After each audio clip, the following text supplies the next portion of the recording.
Hey guys, it's Carl. Today we are revisiting this monitor, even though we created a separate little setup on it around my PC gaming setup for the year. I just haven't found anything that can replace it yet, both in terms of price and in terms of, I guess, the questions that you guys had a ton over on social, because this monitor is in fact made by Huawei and it's their first time into the monitor space. And typically Huawei is known for making smartphones, especially their P series. I know that they no longer have Google mobile services, but they branched out with their own OS called 𝘾𝙤𝙣𝙗𝙩 but into the PC space more for peripherals. So they've got a couple different monitors to choose from. This one specifically is the Mateview GT, their gaming specific monitor. As with most gaming monitors, they have that ultra-wide aspect ratio, so 3440 by 1440, 165 hertz refresh rate, a 34-inch panel. You can snag this for around 500 US or 750 Canadian. I know that Huawei isn't technically available everywhere, but this is actually a pretty solid entry considering what you get and considering some other options that are on the market. And since we're doing a bit of a deeper dive, I am gonna convince Huawei to send one of these out.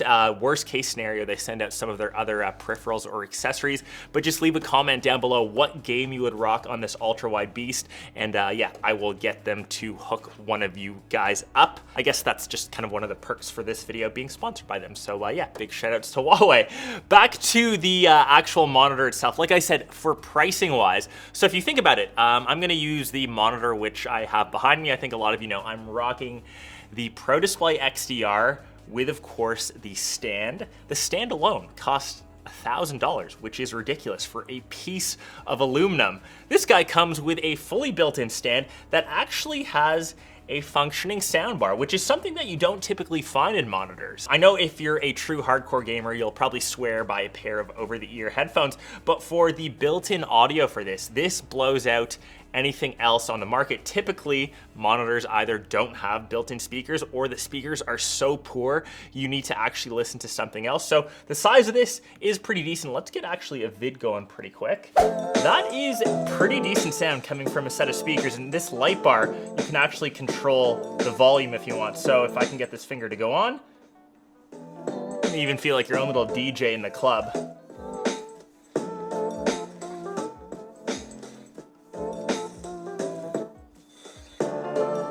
Dope. And this light bar here, you can actually change the colors. You can even make it strobe, do all these fancy lighting effects. I typically just like to have mine just as the standard white. But for this soundbar, when you think about it, you can spend easily $50, $100, $150 on a separate pair of speakers. You've got this built into the base, and like I said, you've got other people that you know, behind me that sell a base alone or a standalone for $1,000 plus. I know that Apple is its own little beast, but typically other LG monitors that I've looked at, all you get is, of course, just the solid stand that doesn't even have speakers on the actual monitor. So I think that's a ton of value. You can also get this without the built-in speaker, but it's the same price, so you might as well just grab this anyway, even if you decide to wall mount it or anything.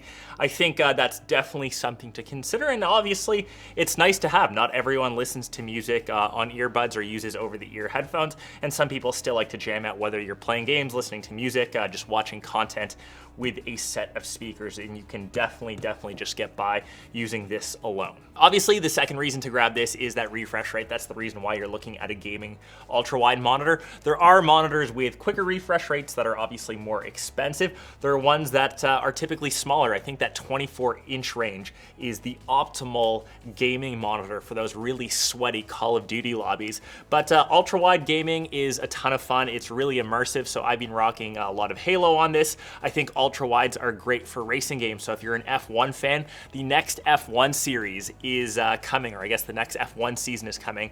Right now, all the teams are kind of releasing their liveries.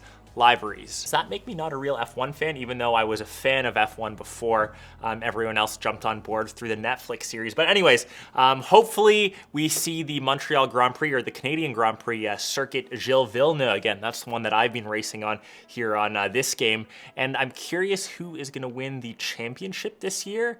Max, what a race at the end of last year. Oh my God. Depends on which side of the camp you're on. If you're on Team Lewis, if you're on Team Max. It was just kind of fun to see such an epic race. I will leave it at that.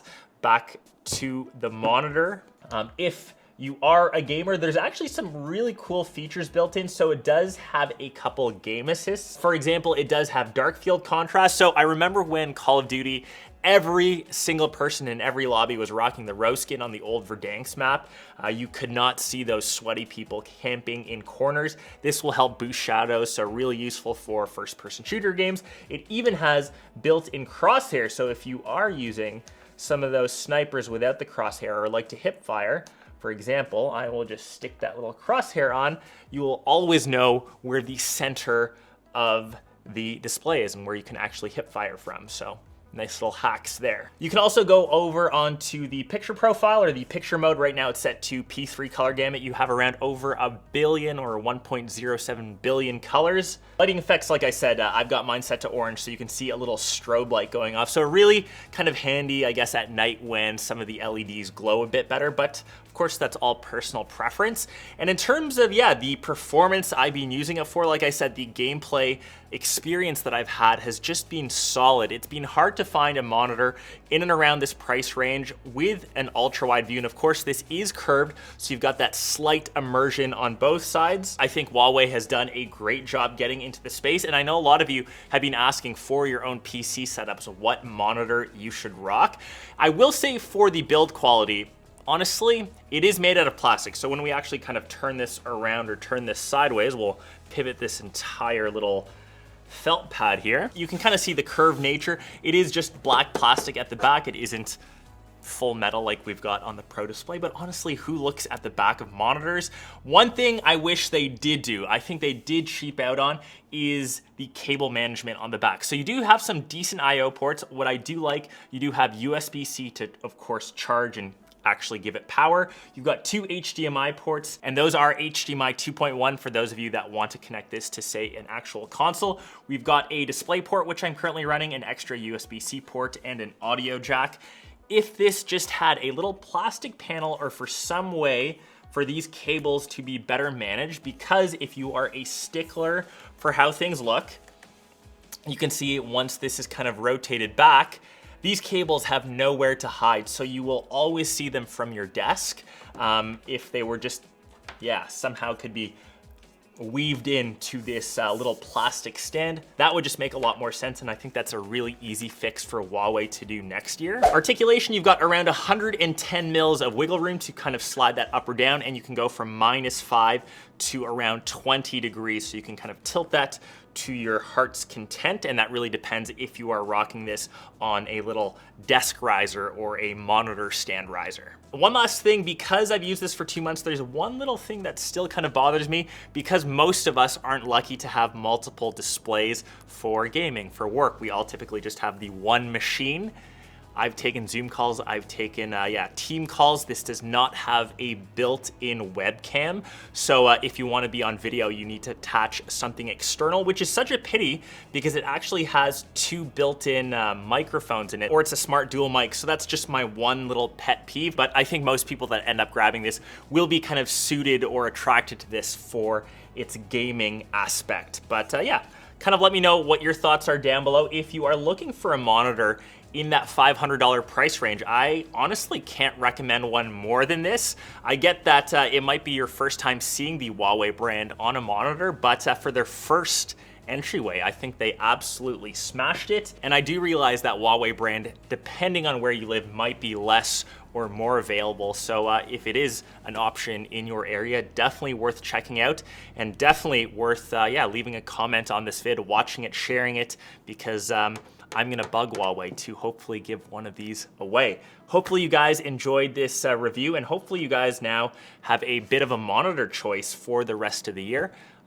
Hopefully you enjoyed this vid, and I will catch the rest of you in one of my next episodes. Peace. P.S. for all you F1 fans, if you're still paying attention, I will create an F1 fantasy team or an F1 fantasy pool. We had one last year. I am the reigning champion. So you have me to beat. I will leave that in the description. That's it. You got to beat me this year. Liveries. Liveries?